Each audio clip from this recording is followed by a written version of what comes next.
Rudi Newman, a historian and author working with Hertfordshire's library service, and in this series we'll be revealing some of the important, obscure and sometimes unusual stories to be found in Hertfordshire's history. From the late Victorian era through to the 1920s, the area around Rickmansworth grew into some of the first modern suburbs. This is the story of one particular Rickmansworth building, now long gone, and its part in a tragic love story tied to one of Britain's greatest disasters. Money Hill House, believed originally the site of a Tudor building, was built around 1720. Over the years it had various owners, but two, one ironically an urban legend, but the other quite genuine, had a connection through Northern Ireland and one Helen Barber. Helen, known to her friends as Nellie, was born in 1881 in County Antrim, Ireland, as the youngest daughter of John Barber and Elizabeth Milne. John was a notable industrialist and politician in the area, so Nellie was quite the catch. By the early 1900s she had two keen suitors, Henry Harland and Thomas Andrews. Henry was born in Harefield, Middlesex, in 1876, the son of the Reverend Albert Harland. His uncle, however, was a major industrialist, Edward Harland, who had co-founded the famed Belfast shipyard of Harland and Wolff. Henry joined the shipyard in 1893 as an apprentice, where he met Thomas Andrews. Thomas, or Tommy as he was known, was born in 1873 in Comer, County Down, to the Right Honourable Thomas Andrews and Eliza Pirrie. His uncle was Viscount William Pirrie, from 1895 the chairman of Harland and Wolff. Tommy began as an apprentice in 1889, working up the ranks just like Henry. While details appear largely unknown, in the early 1900s both men met Nellie, and they both fell in love with her. Nellie had to make a decision, but this was plainly difficult for her. According to one account, her mother, exasperated at her indecision, locked her in her room to remain there until she had chosen.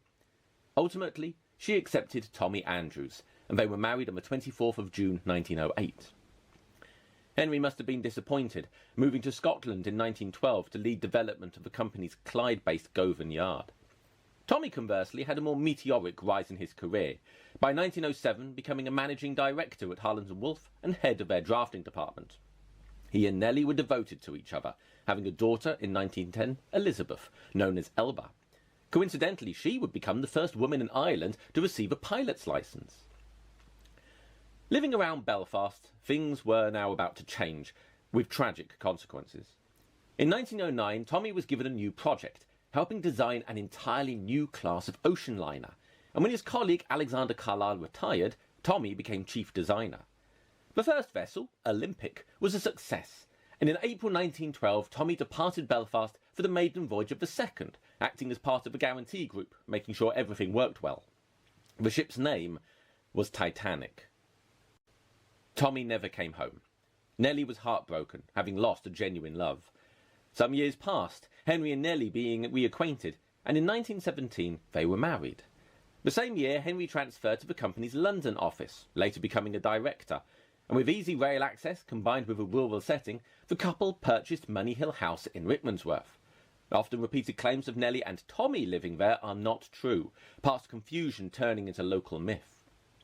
Having 4 children and living there for a good number of years, Nellie and Henry later moved to Aldenham near Watford, then to Radlett in 1944. Henry died in 1945, Nellie moving back to Ireland, where she died in 1966. Money Hill House ultimately became a school until demolished. The Titanic disaster shattered many lives, Thomas Andrews becoming a key figure in its history, but this story of love and loss shows just how far-reaching it was on our local and national history. If you would like to know more, there is plenty available, and Hertfordshire libraries are a great place to start, with many online resources alongside material in your local library. I hope you enjoyed this episode, and thanks for listening.